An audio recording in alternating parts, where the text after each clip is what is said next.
All right. Welcome, everybody. I'm Dave Henning with the Fresh Start Podcast, fresh ideas for business and personal growth. And this is an exciting day for me. We've got Deb Drummond, the Ultrapreneur. And, and you have been a pioneer in the world of natural health, and you've created two companies since your early 20s. And I love what your bio says about you. And it's so true that you have an inclusive heart, your willingness to help others, and your open door philosophy, practical yet creative. You think outside the box. What box? What box are we talking about? Yeah. So, so thank you for being with me today, Deb. How are you? I'm fantastic. Welcome. Thank you, Dave, so much from beautiful Vancouver, Canada. Hello, hello. Well, we're in Happy the to be middle of here. a 24-hour downpour here, so I've had to put my microphones on, try to mute all the noise out. But I think we're going to be good. Anyway, let's talk about music. We have a common interest, and I got to see I think it was on PBS or something, the brother and sister of Janis Joplin. Oh, Uh, Auctioned off her little Volkswagen Bug that had all of the graffiti on it and stuff. It was so cool to see that car. And of course, as I mentioned, I was just a punk kid of 17 years old when my older brother dragged me down to Woodstock in the Catskill Mountains. It was like a 5-hour drive from Rochester, New York, and I was totally clueless teenager, high school kid. So, but it was quite interesting and exciting to see her in person, and as we know the rest of the story, unfortunately. But tell us about your musical journey and what you're up to now. oh, wow. Well, I pine when you say that because, of course, behind me is a big Janice poster. On my office is a big Janice poster. And I just love her story. And, I'm just going to say, when I used to listen to my mom's Pearl album, Oh, right? And then that was my first falling in love with her. But, anyways, I've had a long love for music. I have a real philosophy around music that I think is pretty global. For me, I think, there's three high vibrations. One's God, the second's love, and the third's music. And I think they're all really powerful healers. And they certainly were for me in my personal life, in my personal journey. I went from, kind of my teenage years turned me into the music business, which was just a little while ago. And, it was a pretty, when they're like, hey, it's, rock and roll and up all night. And, I cocktail waitress and bartended and helped book bands. And I had the time of my life, but it was also a really nocturnal way of living. It was a different way of living. There was a time after many years, and I thought, maybe I should join the masses and kind of get into. I went from the music industry into health and wellness. I don't know how different it could be, but that was 30 years ago. But my love yeah. for music has always maintained. I played guitar and I played ukulele, and I used to play on the organ Amazing Grace to my grandmother, which I was just Oh, belting out a that's bad oh rendition of this morning. oh that is so awesome. My mother actually gave me organ lessons when I was like 12 years old, and Hmm.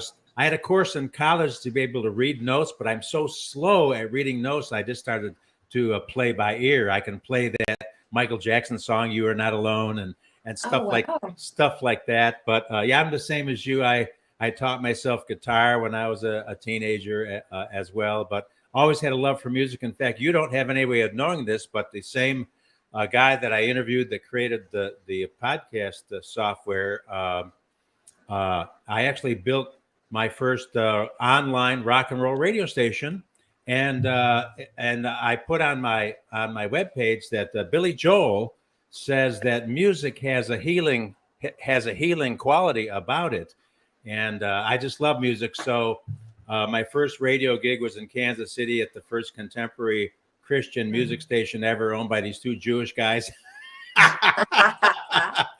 Howard Kosofsky and Marvin Kosofsky and Howard Warshaw. And Marvin was in that movie American Graffiti with Ron Howard and Harrison Ford Oh, years ago. wow. I mean, I'm dating myself. I'm an old man. You can't tell. I don't look that old.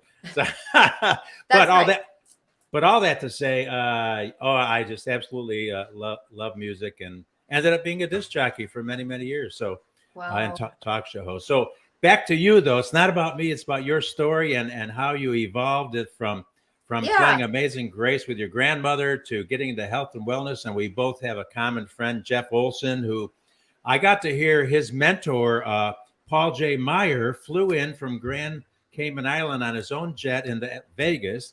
And Paul Meyer, who was Jeff Olson's mentor, spoke on stage at the huge convention in Vegas, and then flew back on his private jet. He was his own pilot to Grand Cayman Islands. He had that big exclusive place in Texas where he'd invite leaders like yourself to go to and stuff like that. Yeah. I think he lived to be like 100 years old or something like that. I don't know. Wow. Well, anyway, so what's your story? You talk. Yeah. So what's my story? Anyway, so I got involved in the music industry, decided in my 20s to get involved in the health and wellness. And I got involved in the health and wellness by literally, I mean, it was a long time ago, right? People were like, so I turned this wellness love that I had into a private health studio. We worked on over 30,000 people, listened to different kinds of music like Diva Pramal and, meditation music. I think Yanni was big back then. Right. I created 2 sales distribution companies, home party companies based on natural products. I've had 7 companies to date. So I love the build. I love entrepreneurs. I love creativity. And so that journey took me to, meeting Jeff because my companies were members of the Direct Selling Association. And then, of course, when he launched his company, I was like, that's a great place to my daughter actually wanted to hook our wagon there, and we did. And I've been good to that company, and that company's been good to me. And so my entrepreneurship, I guess, spirit or influence has prompted this project that I'm doing with music. I don't think I would be so brave to prompt it if I hadn't had this long history of building something that's successful and outward, I would call it. So look, it's kind of a crazy story, but I was walking across the bridge last May. So, a little while ago, and I was walking across the bridge, me and my girlfriend to go for a walk. Now, I am not in this last, I'm not a performance athlete, right? I believe in exercise. I walk, I swim. My son's name's Ocean. I'm an ocean swimmer, all that kind of stuff, but I'm not like a professional athlete. And the last time I did a full marathon was 17 years ago. So let's get really real here. I'm walking across the bridge and I hear as clear as day in my ear, it's time. And I knew instantly, when you know instantly what something means, I knew instantly in one area of my life, it was time to give away a lot of stuff in relationship to my business knowledge. But bigger vision than that was this gut feeling that I knew I had to do a marathon and donate the money. I mean, kind of a bizarre thought, not an everyday thought, but I'd done it 17 years ago, and 16 and 15 years ago, I did a half marathon. So I thought, okay, I know what charity I'm going to do. I'll give half to Amnesty International because I love them, gig them, been a member since I was 17. And I used to go and take care of their tables here in Vancouver when bands would come in that were members of Amnesty, because of course Amnesty has the largest musical, support in terms of bands. Anyway, so that's all cool. And then I'm like, I'm going to give the other half to the music industry because I just love it so much and I want to give back. Long story short, Amnesty couldn't take the money because the project was going to be sponsored and politically, the media wouldn't be so kind to them. So I decided, okay, let's donate all the money. And I'm like, I love Ireland. I'm like, I'm just going to go do a marathon in Ireland and I'll raise money because I know cool people like you. I would have hit you up there, and I was said, give us some money, and we're gonna go and give this, and we're gonna find a music association. And so I started searching. I was emailing. I emailed the Grammys and the Junos and Live Nation and all the big associations that I knew, saying, hey, I want to do a marathon and donate the money and give it to you. Well, it was during the time of the pandemic. I don't know if there was no one in the office, but I'm telling you, no one got back to me. I started Googling associations. Who could I donate to? No one got back to me. To the point where I thought, I'm not supposed to do this project. But something crazy happened in between there. I'm driving back from visiting my daughter, of having her gorgeous, beautiful baby girl. And my girlfriend who's driving back with me, I'm like, you know what I'm going to do? I'm going to walk from Dublin to the Cliffs of Moher because that's my favorite place. I had no idea how far it was, really. I've been there. I've traveled the country. And I'm like, she's like, yeah? I go, yeah. She goes, I'll do it with you. I go, yeah? She goes, yeah. I go, it's a deal. She's a Celt. She's Scottish. I'm half Irish. I'm like, okay. Then we started Googling. I'm like, oh, mamacita. So it turns out that it's 10 marathons. I'm like, okay, sister, we're going to walk 10 marathons. Well, it just started to go from there. And it's gone into an Instagram page and a Facebook group. And we've got an assistant on the project. And we decided, here's me. everything I do, even including the books, and I have a media company and we do books and we do this and podcasts, and everything I do at the heart of it is to support entrepreneurs, ultrapreneurs, creatives, and people in self-funded media. Like if you got that, my media company is called Mission Accepted because I believe that's what we do. So I'm like, okay, universe, I'll take this mission. I don't have time. I don't even have time to train for this thing, but I'll take it. It's turned into such an incredible project in relationship to how it's unfolding. So it took us a while. We didn't announce it to anybody because, I really needed to get my head around it. It wasn't like I thought, 10 marathons isn't a small feat. You don't go out to the world and start telling people you're going to do something. And there was really an internal personal question process. Like, do you have the time to commit to this? Do you think at, there's a 5 in my age. Do you think at this stage where you haven't exercised very much in the last cajillion years that you're going to go and you're going to hoof yourself across the country? And if you do it, how big of an impact can you make? And so we really decided, Amnesty said they couldn't take the money. So we're like, let's give all the money to the music industry, trying to find a charity. And that was a really interesting part of it. So we're going through the mental process. We said yes to ourselves, but then it was a different thing to say yes outside of ourselves. And so when we did, the ball started to roll. So we're launching literally today. The website's 90% ready, but I said, flip it. I'm going on to this guy's show, Dave's show today. We got to flip the website on. And I wanted to create a platform where entrepreneurs, people in health and wellness, people in nutrition, people in fitness, people that like to support the music industry, people that are in the music industry, could tap in. So on the Facebook group, if you're in the music, like, go ahead and put your gigs up there. Go ahead and put your music information up there. Like, make it a portal of supporting music. Not only are we going to take money and give to a charity, which She Is the Music, Alicia Keys has an organization called She Is the Music. They found out about us. They stepped up and they were like so happy to be aligned. I'm still looking for the somewhere in Canada and somewhere in Ireland, because I think respectively we're training in Canada, and you need to give homage to the fact that we're walking across the country of Ireland. So we want to proceed there as well. So that's all coming together, but that's where it is at this point. We're just about to launch and go into looking for sponsors and sponsorship packages and all that stuff. But it's turned into quite a big project, and a lot of people are stepping up and coming on board. That is unbelievable and fantastic at the same time. I have a connection with Live Nation, if that's helpful, and also I'm connected Always to helpful. I used to work with Live Nation just because I wanted to go to all the free concerts, and so yeah.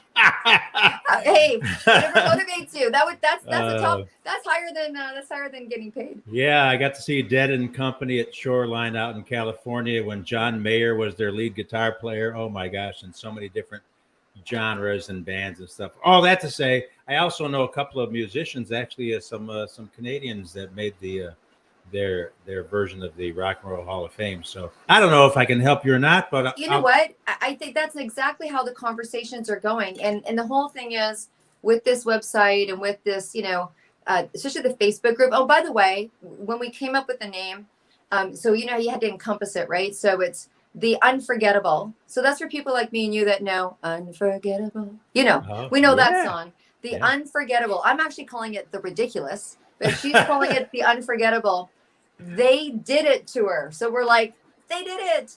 2 women walking and rocking. Oh, cool. Yeah. Ireland is such a beautiful place. I did my DNA thing, and apparently I have ancestors in Donegal, Ireland. Right. Yeah. So anyway, that's so cool. So you're going to do it in Ireland. Yeah. So we're going to walk. We're going to land in Dublin. We're going to climatize for a couple of days. And then we're going to walk from Dublin up to Galway, because, we got to talk to Ed Sheeran, or we got to talk to Bono or something. Get me on the phone with Edge. Like, someone's got to meet us in Galway and sing, Galway girl. And then we got to go from Galway to the Cliffs of Moher, which is, if you've never been, the most beautiful, majestic piece of God's work. And so, we're going to walk across. And now I've been talking to some people, and they're like, because we're recording this, the whole website and the whole having everyone follow us is they're going to watch the journey to the journey. So we're going to get real. I've been doing some Facebook Lives going, I don't want to exercise today, but guess what? I am, or I'm meeting with these people, or, hey, I just saw this street musician, or, hey, I've heard about this band. And so we're taking people through the journey of what this crazy little incident is going to do. And then when we get there, we're going to have on the ground, like, you know, videographer and photographer and social media, and it's going to be interviews. And really, you know, I guess we're going to go from pub to pub, you know, we're going to walk. And then someone just said to me for like the 20th time, you need to put this on Netflix. This is an incredible journey. And it's all about, you can do it. Because let's face it, we're both, myself and my girlfriend, we're in our mid 50s. So this was not, you know, we weren't at the gym pumping iron going, hey, let's go walk across the country. It really is one of those, you can, if you say you can do it, then you can do it. And so that's really the true message underneath this, is really about gumption. I would say it's about gumption, you know? Yeah. So someone's now telling me that we need to turn it into a Netflix movie. So, hey, if anyone wants to come. Yeah, absolutely. Well, I'll call somebody, and yeah, I know that's for you. Tell me let me type in the name of the website that we're gonna promote here, so I have it ready for you. What is it? Okay, they did it tour.ca. They did it tour. Whoops. Ready for you. TOUR.ca. Yeah. They did it tour.ca. Okay, we'll show that in a minute. Okay. But that's very cool. And so my older brother was the big sports guy, varsity everything, and I sucked at sports, so I ended up getting on the cross country team. That's about the extent of my running. But I was like Forrest Gump, right? Run, Forrest, run. Yeah. So this is very exciting and inspirational, because I did a blog post one time called "Old Guys Do It Better," and it was actually about the reunion of the band Cream, Eric Clapton and Ginger Baker and Jack Bruce over. They sold out like for the whole week over at the place in London, I was collecting DVDs of all these concerts and stuff, and now you can download all the stuff. But that's going to be great. And see, you're not even old yet. I'll let you know when you're old later. Okay, you let me know. Absolutely. No, it's going to be quite a journey. I think it's going to be an experience, right? I think a lot of what I do in my work, and if you know Jeff, a lot of what we do in that industry is really about building legacy. Yeah. And all jokingness aside, I've got 2 children that I adore, obviously, as we all do, our children. For the most part, no. And but mine are both through the teenage years, so I can say for them, I can say I adore them. But when I think about doing a project like this, or when someone does a project like this, I was talking to a really cool woman this morning that she's got a calling to help, kids in Kenya. And I'm like, I said, people have been asking me, why are you doing this? And I'm like, I think I'm just doing what I'm being told. Like, it was a message and I'm doing what I'm being told. Yeah. And the big piece for me is not only just telling people the gumption and throwing my love for music out to the world to see, but I think it is about legacy, right? I think it's about when you do come to a place where, like, my children are going to remember some pretty cool things. And I'm like, I hope they remember this. My now 18-year-old will be coming with and doing social media. And I'm like, that's something that I think is going to be that'll make an impression on him in terms of our family. And so I appreciate that as we get wiser, we get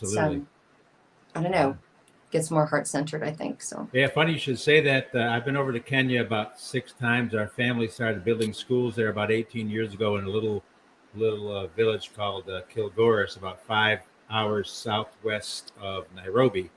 And we've got about 1,800 kids at 6 school campuses. So these kids were walking barefoot like 5 miles with a stick to ward off the lions. And we brought the schools out to their community, and it's been going for long. So I've been really blessed to just have been a teeny tiny part of that and go over there and be involved. But right near the Masai Mara, where you can go see the lions and the tigers and giraffes and all that kind of stuff. But my word, how serendipitous. I was just talking to her this morning. Yeah. She's been doing this project for 2 years. She's just started doing that.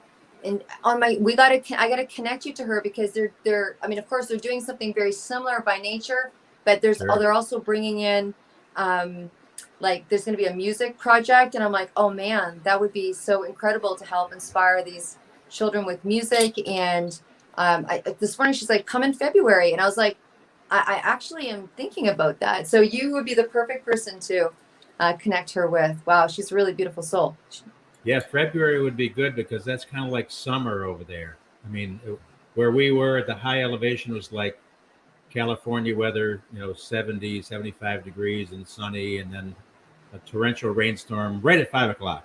Let me get that website again, because for some reason, is it They Did It? Yeah, so they, TheydidITTOur,